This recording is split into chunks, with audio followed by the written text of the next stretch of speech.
Hi, everybody. Welcome to a very special editions of Conversations with Calvin, We the Species, because for the next 2 weeks, I'm doing something very special, very near and dear to me. I'm working with the Garden State Film Festival, and I'm interviewing a collection of directors, filmmakers, writers, production people, musicians, the whole filmmaking family, and I'm really excited about that because I was born out of a film. That's my whole new life has come out of the movie Casablanca, so my heart is near and dear to everything about filmmakers. And I'm with Ramon Menon, a filmmaker from California. This is my first Garden State Film Festival interview. I'm really excited about it. Ramon and I just spent a nice bit of time talking about his journey, his work. He's a horror film writer, director. And the film we're going to be talking about is my scary Indian wedding. Um, and there was something interesting too. We'll talk about since I'm a spiritual person, the Manglik, and we'll talk about that. So, uh, I mean, this is great. This is like a dream gig for me to interact with film people because film is everything to me. So, Ramon, I'm thrilled you're here. How about doing a little bit of a little bio, a little background, and then we'll jump in to your work. Take it away. Hello, everybody. Thank you very much for having me on, Calvin. And it's great to be talking to somebody like you, and also great to be a part of the Garden State Film Festival. I've heard so many great things about this place, and I cannot wait to experience it in person. And just to give you an intro on the movie, it's called My Scary Indian Wedding, like Calvin said. And it's about a cursed bridesmaid that has to track down and marry her soulmate in order to get rid of the this thing that's following her called the Manglik. And the best way to put it is it follows and the ring with brown people. And it all takes place during a wedding. So we're mixing horror and we're mixing the grandiose setting of an Indian wedding together.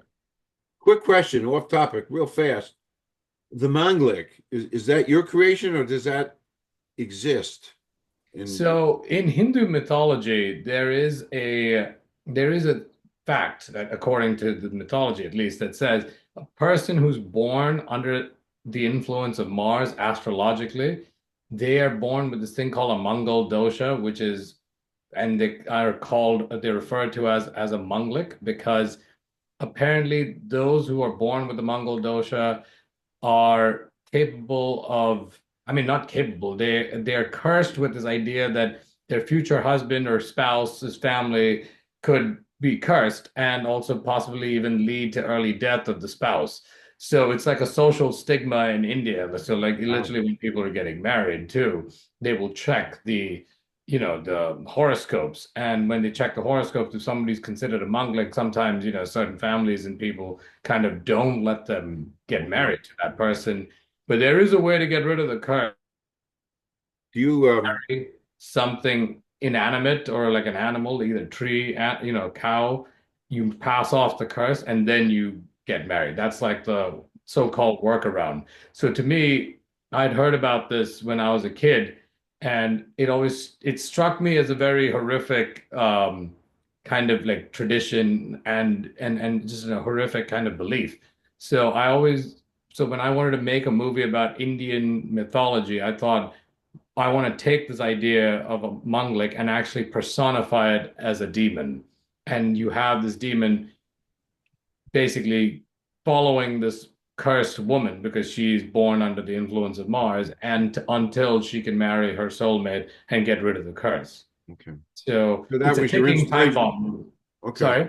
No, that was your inspiration for Yes, making that it. was the inspiration for Okay. this. Okay. Um uh I mean I don't I'm showing this, but what was your what inspired you to create this creature design that you had? That creature design is all your. inspiration, correct?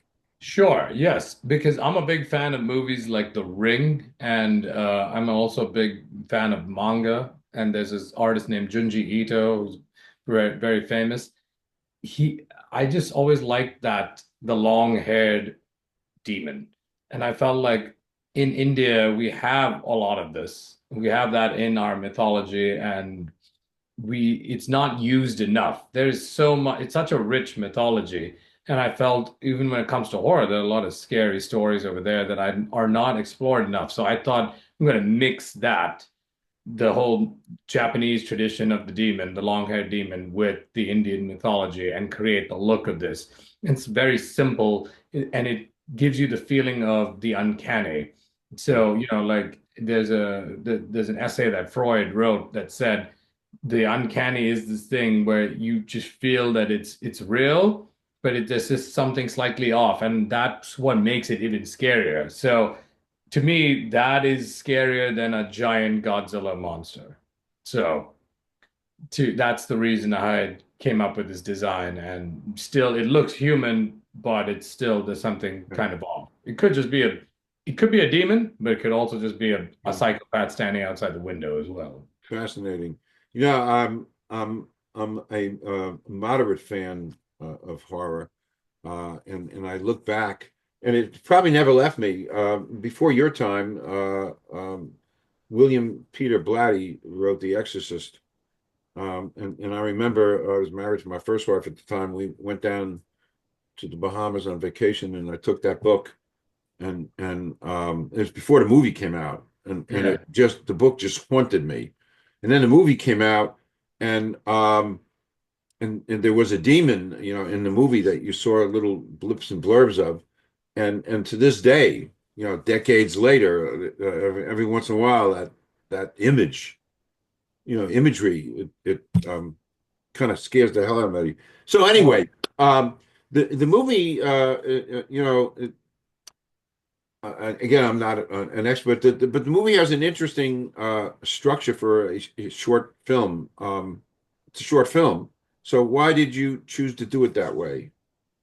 I feel like telling it in a non-linear structure kind of helps you, the teller of the story, to kind of ensure the audience never feels safe where they are. Because if you're telling the story linear, you're used to an act structure. So you kind of know you're expecting certain things to happen at certain times.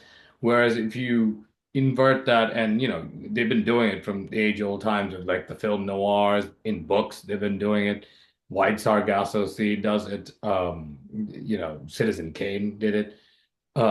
It's just the idea of making sure you use you're undermining the audience's expectations and you turn it on its head, and then you're basically putting like the third act in the middle of at the start of the movie, and then you reveal something later on that kind of makes it even more interesting and shocking, and possibly even helps with the actual scares of the movie as well. Interesting, interesting. Funny, you said Citizen Kane. Of all things, I watched it this past Sunday. Wow. Yeah, it's funny. I'm such a film person, but I never watched the whole thing. And again, I didn't watch the whole thing either on Sunday, but I watched it for an hour while I was exercising. Uh, Yeah. um, Great exercise movie, huh? yeah, it is. It is. It allows me to drift away. Yeah. So moving on, how did you cast the movie, and how do you, I like this, and how do you prepare, actors for the role? I mean, there's got to be a lot of preparation. Yes. I mean, we cast it to this casting website called LA Casting. Oh wow. We just put out an open call, and it's a horror is a tough genre to cast because you have to find someone who is specific to make everything believable, because if you're acting against a ghost and you're trying to act emotions that we don't necessarily identify with, you have to find the right person to sell that.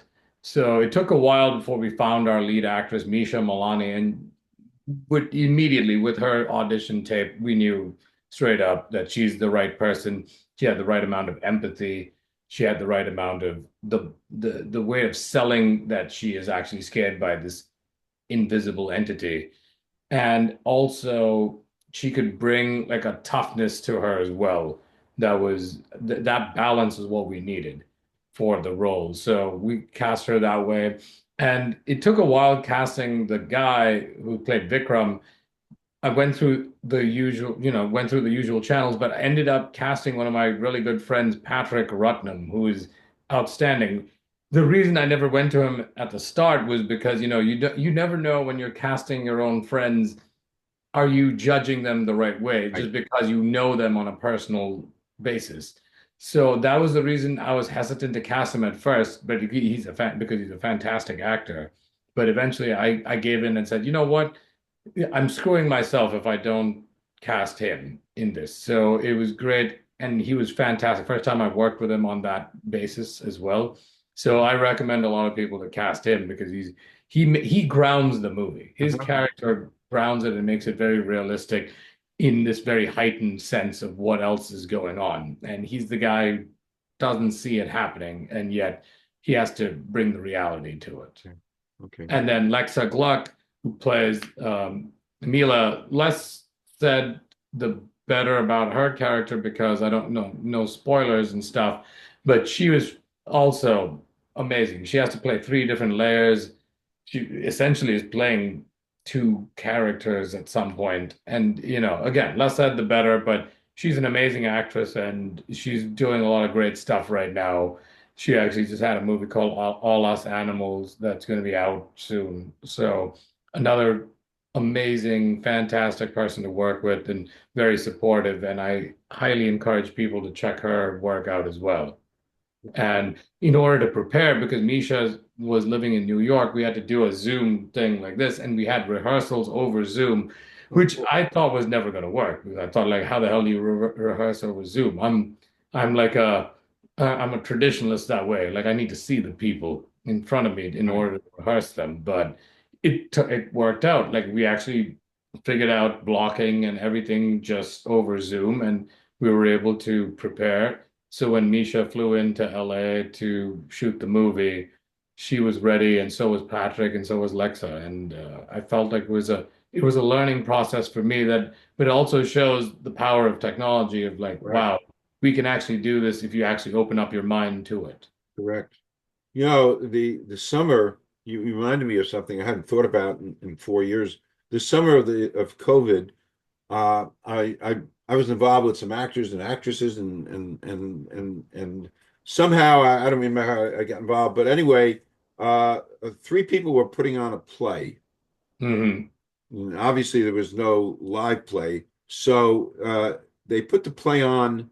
This was so interesting. They put the play on in Zoom. So one person was actually like in Denver, and somebody else was Wow. in Minneapolis, and the other cast person. The play, I forgot what play it was, but it was perfectly amenable to having so and they were like they would hand the cup of coffee, and you'd see the cup of, they rehearsed it obviously, so the cup of coffee would be handed over, but one person really was in Denver, the other was in Minneapolis, and Wow. but anyway, so they put on this, I guess it was a one act play, and the three principals were in three different cities where we were zooming, but it was really interesting.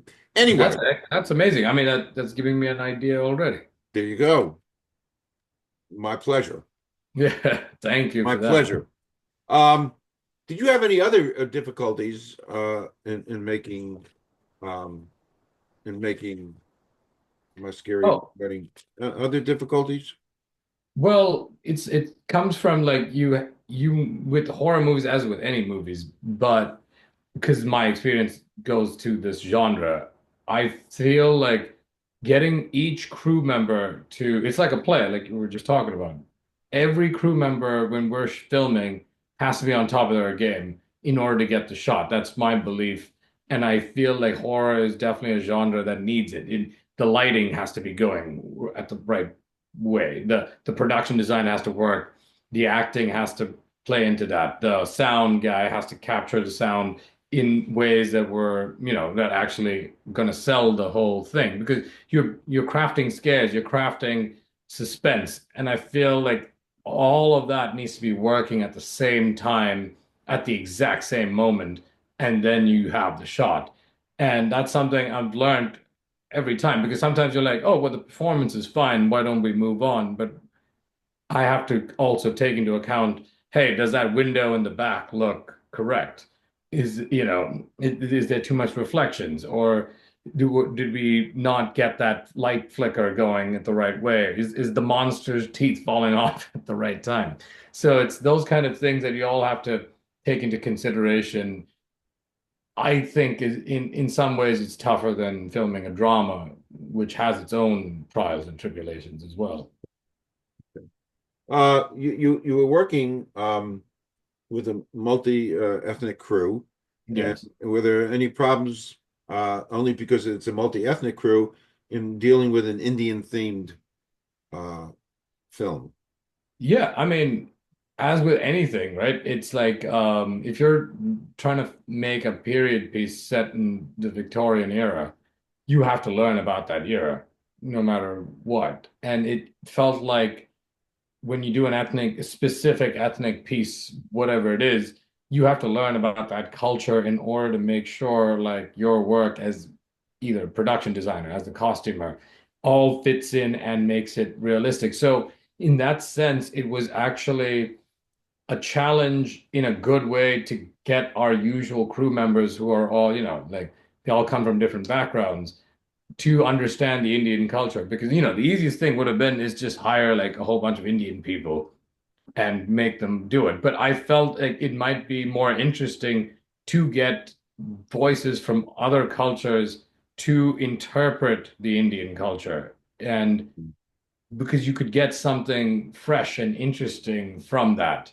Because I'm not saying that it's wrong to do it the other way where you hired a whole bunch of Indian people to do it.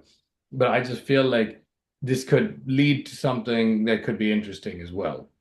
And it was very encouraging to see how dedicated Right. all our crew were, That's from our great. costume designer Tia Liu to our production designer Alison Koss and Sydney Horton. I mean, they're all coming from different backgrounds, and they had to figure out this culture and sell it. So hats off to them. I got an interesting question. And the more I think about it, it's really interesting. So we have my scary Indian wedding. I always like to show the poster. Um, is it feasible? Could you make this into like a feature film? Yes, the whole idea of doing the short proof of concept was to turn it into a feature. So Got yeah, it. we're, Wow. we're in development of it right now. It's because it would be you need a slightly bigger budget because of I mean, it's not like super big, but it's going to have an extensive cast. So it's not like extremely contained. It is contained in terms of the location, but it's not contained in terms of the number of people in it. So yes, we are definitely going to be turning it into a Oh, feature cool. very soon. You'll let me know about that. Well, Absolutely. yes, yes, yes. Um, this has been playing in a bunch of film festivals, correct? Correct. Okay. Okay. Um, next, uh, where can audiences see this above and beyond the Garden State Film Festival, which is coming up? Oh, sure. Yes. It's actually going to be released next Monday on March 17th Uh-huh. on a horror platform on YouTube called Alter. Alter has great short films that are horror themed playing on their platform and on their channel. The channel has like 3.5 million subscribers, Wow. so it's got a good audience Yeah, and it sure just does. tremendous films on there. And a lot of great filmmakers have made shorts and gone on to make big features that are featured on Alter. So check it out on March 17th. How do you I spell think that? Is it Alter. Alter? Okay. Uh-huh. Yeah, and it's the horror division of a production company called Gunpowder and Sky. And so Okay. they're putting out our short on their platform on March 17th, I think 12 noon LA time. So please check it out and Sure. watch the movie and support us and support Alter and all the other amazing filmmakers that are on there. Uh, so we come to the end to one segment. I always like to do some personal stuff. You don't have to answer these if you don't want to. That's okay. This is some of my journalism questions I like to ask. I just like it. They're fun questions. So Sure. excluding family or friends, somebody living or dead you'd like to spend the day with. Oof. I always lean towards the controversial choices, but it would probably be to not be controversial. I'd probably say either Mahatma Gandhi is one that just right the top off the top of my head. I would say Nelson Mandela. I mean, just to Great, learn what their tactics were, great, and then probably like amongst the living, I would say. I find there's a director named Park Chan-wook, who is a Korean director, made a movie called Sympathy for Mr. Vengeance. He is a phenomenal artist, and just to understand how somebody like that functions as an artist would be an amazing thing. So yeah, Park Chan-wook okay. would Great definitely be answers. Great answers. one Truly. of the people. My last question, and I'm always intrigued by this. We hinted at this before we went on air. Uh, you're an indie filmmaker. I'm an indie. I hold up my. I'm an indie novelist. There's a tortoise in Yes, my hair. Uh, um, I was intrigued, and you can comment on this. I was intrigued beyond by the fact that Honora, an indie film, won the Academy Award, Best Director. Best Director, Sean Baker, New Jersey guy. yeah, He used to be a projectionist at some little theater up in North Jersey, and yeah, an Academy Award for Best Actress. Um, Budget 6 million, which is in the scheme of things nothing. So how do you correct. feel about that? And is it a brave new world of being an indie like filmmaker like yourself? Yeah, I mean, I've always believed that there has been an indie spirit the whole time. I mean, throughout the years in Oscar history, it's just getting more open now. The tastes are, I think, becoming a little more, I wouldn't say refined, but it's more diverse. And that's why it's no coincidence that a lot of the Cannes Film Festival winners are winning the Oscar in the last couple of years, because I feel the Oscar Academy has expanded its voters to a more international crowd. And I feel like that's being reflected in the movies like Parasite winning, Honora winning, movies like The Substance getting nominated. It's very encouraging to see this, and I hope the trend continues because Anora is a beautiful film, and I mean, I think Sean Baker is an extremely well-versed, talented filmmaker. I'm a big fan of his movie Prince of Broadway and the other one, Florida Project. So I feel like I just hope that this inspires all of us to go on and make truly independent voiced cinema. And, of course, keeping the audience in mind as well, because Honora is absolutely fantastically entertaining and it's commercially minded too. So I feel like that fine balance will reap great rewards. And I'm very happy to hear that that's the trend of the industry at the moment. Great Even answer. That's though how I there's a feel. bleak, it's bleak in other ways in Right. terms of the amount of work and the diversity of the work from the bigger studios, but I'm sure it always balances out at the end of the day. Perfect. Well, Ramon, we've come to the end of our little segment here. I think this is great. I've learned from you, and you've inspired me as an indie person. You're an indie, uh, uh, Thank you. And and you're very inspiring to all of us as well, well, Calvin. thank So you, thank you, thank you. I mean, the work you do. I listen. I could talk for hours on the power of film and how it's molded and changed my life, how it's taught me. And it's funny in this. there must be 100 references to different movies that have been part of my life, Yes. have resonated with me. I'm constantly, almost on every page, I'm quoting some movie because that's the power of what you do to Yes. teach to teach, to educate, to expand the mind of people and with your creativity. And I think it's such a brave new world, quoting Aldous Huxley, and it's such a brave new world, the world of indie film, and your creativity and your expression. And I hope to see this because I want to learn. And I'm a spiritual guy, so I want to check out the Manglik there. Uh, Yeah. Yeah, it's so a different kind of spiritualism, but yeah, yeah, yeah. spiritual nonetheless. Nonetheless, so I thank you. This has been great. I'm officially inviting you to come back. We're now friends. Thank you very much. When We'll be other we're going to be starting the film festival circuit with our new movie called Virgin, which is a horror movie about the birth of Jesus Christ. So would love to come back and talk to you Sure, about that film as well. absolutely. I'm here. Thank you. Don't leave. I'm just going to stop recording and we'll do a 2-minute wrap. Um, Thank you. thank you, Thank you, everyone. everybody. Thank you.